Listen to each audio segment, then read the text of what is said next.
comment ça va? Aujourd'hui, on commence le podcast avec mon petit pot de colle personnel qui ne veut pas me laisser filmer puisque depuis tout à l'heure, elle me monte dessus. Mais je crois qu'elle a trouvé sa petite place là, donc peut-être qu'elle va rester avec nous, peut-être pas. Nous verrons bien. Je voulais commencer aujourd'hui en remerciant toutes les personnes qui écoutent ou qui ont pu écouter le podcast. Ces derniers temps, j'ai eu des retours de personnes que je côtoie ou non, qui ont pu écouter certains épisodes et à qui ça a fait du bien. Vraiment, sache que c'est le but principal de ce format, que tu réussisses à te sentir moins seul, que tu te sentes compris, que ça t'apaise, même si c'est juste un petit peu. Donc ça me touche vraiment fort que certains puissent ressentir ça. Vraiment mille merci de m'écouter et mille merci pour les retours. Je me souviens à quel point j'ai ressenti la solitude, à quel point j'étais perdue, à quel point j'étais malheureuse, parce que je me sentais incomprise par les autres, mais aussi par moi-même. En créant la bise, je voulais vraiment que ça serve pour les personnes qui peuvent ressentir ça et qui savent pas quoi faire de ces émotions. J'essaye vraiment de créer l'atmosphère dont j'aurais eu besoin, que j'aurais aimé avoir dans ces moments qui justement étaient plus sombres. Donc voilà, j'aimerais vraiment pouvoir aider tout le monde, pouvoir écouter tous les problèmes, essayer d'apporter un maximum de solutions. Même si on est d'accord, je suis pas du tout psy ou quoi que ce soit. Malheureusement pour le moment, c'est pas possible, j'ai pas encore trouvé l'idée qui ferait que. Donc ce podcast, c'est ma façon à moi d'essayer d'aider un maximum de personnes. En tout cas, avec les moyens que j'ai pour le moment. Bref, en tout cas, merci tout plein. Pendant le dernier épisode, j'ai parlé du fait qu'aller mal, c'était ok et qu'il fallait pas s'en vouloir pour ça, il fallait pas se blâmer ou quoi que ce soit, c'est des choses qui arrivent. Il y a des fois où ce sera facile de l'accepter, mais il y a des fois où même si là je te dis qu'il faut l'accepter et que c'est ok, bah ton cerveau il va penser tout le contraire. Et pour ces jours compliqués, alors voici quelques conseils ou du moins quelques vérités qui je pense te feront un peu de bien. C'est un peu le guide de comment ne pas se sentir nul. Mon premier conseil, ce serait ne t'identifie jamais aux petites actions négatives. Cet examen que t'as foiré, ce plat que t'as raté, ce truc que tu remets au lendemain depuis des semaines. Enfin bref, toutes ces choses négatives qui arrivent à tout le monde finalement, mais qui, le jour où ça t'arrive dans une mauvaise période, bah c'est la goutte de trop. C'est le truc qui te fait dire « Waouh, mais je suis tellement nulle », alors que ça te représente pas du tout. C'est vrai que tomber au mauvais moment, ces petites actions négatives, elles peuvent te faire perdre facilement confiance en toi. En tout cas, moi, c'est ce qui m'arrive. Et en tout cas, sache que ça ne te définit pas du tout et que c'est littéralement des choses qui arrivent à tout le monde. Deuxième conseil, qui rejoint un petit peu le premier, ne t'identifie pas à ton comportement les jours où ça va mal. C'est, comme j'ai dit, du même registre et l'exemple parfait, c'est typiquement ce dont on parlait la dernière fois. Cette journée où tu fais rien du tout, où t'as pas du tout été productif ou productive, où parfois même tu peux te sentir abattu, enfin bref. Surtout que là on parle que d'une journée, mais parfois ça peut durer des semaines, voire des mois, voire carrément représenter une période de ta vie. Et là c'est la même chose. Il faut que tu gardes en tête que la personne que t'es à ces moments-là, c'est pas toi. En tout cas, c'est pas le toi sans tous les bagages d'anxiété, d'angoisse qui l'encombrent. C'est une partie de ton vécu, c'est certain, mais ça ne représente pas ta personne, ta personnalité, tes valeurs. C'est une version de toi, mais comme j'ai dit, qui est encombrée. Et ça, faut le prendre en compte. Le prochain conseil, c'est ne pas s'identifier dans le regard des gens. Et là, je sais que c'est facile à dire, mais c'est surtout pour dire, ou en tout cas répéter, que tous les conseils et les avis que tu peux avoir ne sont pas forcément bons à prendre pour toi. Tout le monde ne dit pas ça pour ton bien, que ce soit fait consciemment ou non. Ça se trouve, cette personne, elle a passé une super mauvaise journée, et du coup, son avis sur un truc, il va être dirigé hyper négativement. Sauf que toi, ce que il ou elle a pu te dire, ça va te rester dans la tête. Et parfois longtemps, même des années.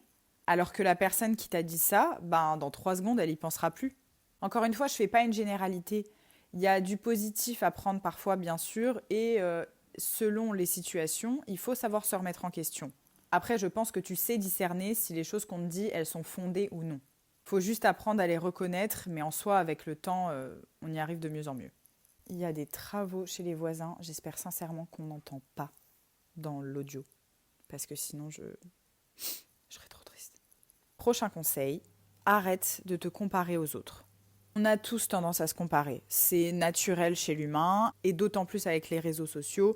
Je trouve que c'est encore plus facile de se regarder et de se dire waouh, je suis tellement pas comme lui ou tellement pas comme elle. Enfin bref, c'est littéralement partout sous nos yeux maintenant.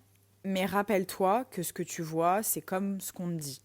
C'est ce qu'on veut bien montrer. Donc souvent, c'est une version idéalisée de la réalité. Ton parcours, il est unique. Donc tes victoires, comme tes défaites, elles ne doivent pas être comparées à celles des autres. Elles ne doivent pas être mesurées même par rapport à celles des autres. Parce que dans tous les cas, on a tous notre personnalité, nos bagages, on vit les choses et on les ressent d'une certaine manière, ce qui fait que ça rend tout ce qu'on vit incomparable. On est tous différents, on a chacun nos forces, chacun nos faiblesses. Donc ne te compare pas, parce que même si on parle d'un même événement, par exemple, tu pourras pas l'avoir ressenti ou vécu de la même façon que ton voisin. Parce qu'on a tous chacun nos caractères. Le prochain, je trouve qu'il est super important, c'est accorde-toi un droit à l'imperfection. Personne n'est parfait et personne ne te demande de l'être. L'erreur est humaine et c'est même une étape normale de l'apprentissage. Tout le monde passe par là. Plutôt que de te blâmer, qui est un peu la solution de facilité, parce que, encore une fois, l'humain a facile à voir le négatif plutôt que le positif, essaye de voir quelle leçon t'as pu en tirer.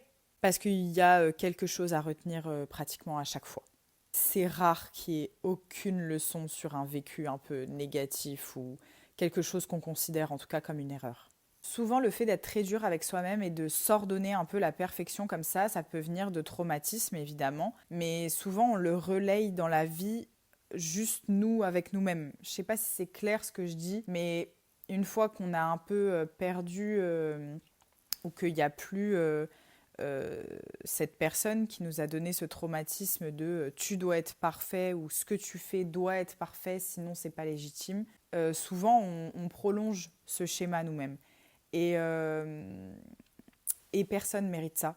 Genre vraiment, personne ne mérite ça. Personne ne mérite de penser que il ou elle n'en vaut pas la peine, il ou elle n'est pas assez parfait, ce qu'il fait ou ce qu'elle fait n'est pas assez parfait. Et du coup, c'est pas crédible, c'est pas légitime, ça ne mérite pas qu'on y accorde de l'attention, de l'amour, ce que vous voulez. Du coup, c'est hyper important de s'en rendre compte parce que tu peux pas vivre comme ça toute une vie. C'est trop dur, c'est trop d'énergie et surtout, tu ne mérites pas de vivre ça toute ta vie. Donc, c'est vraiment hyper important de faire un travail là-dessus. Se laisser un droit à l'imperfection, c'est vital, je trouve. Prochain conseil, il faut que j'arrête de dire ça, je fais que de répéter ça en boucle, c'est insupportable, non? Prends le recul sur tes pensées négatives. Un peu comme j'ai dit juste avant, notre cerveau il a tendance à amplifier les critiques négatives et à très peu retenir le positif. En général, les compliments ils sont vachement minimisés. Ça te fait plaisir sur le moment, mais après, franchement, si ça reste dans ta tête pour le reste de la journée, c'est déjà bien, quoi. Techniquement, quelques heures après, t'y penses déjà plus.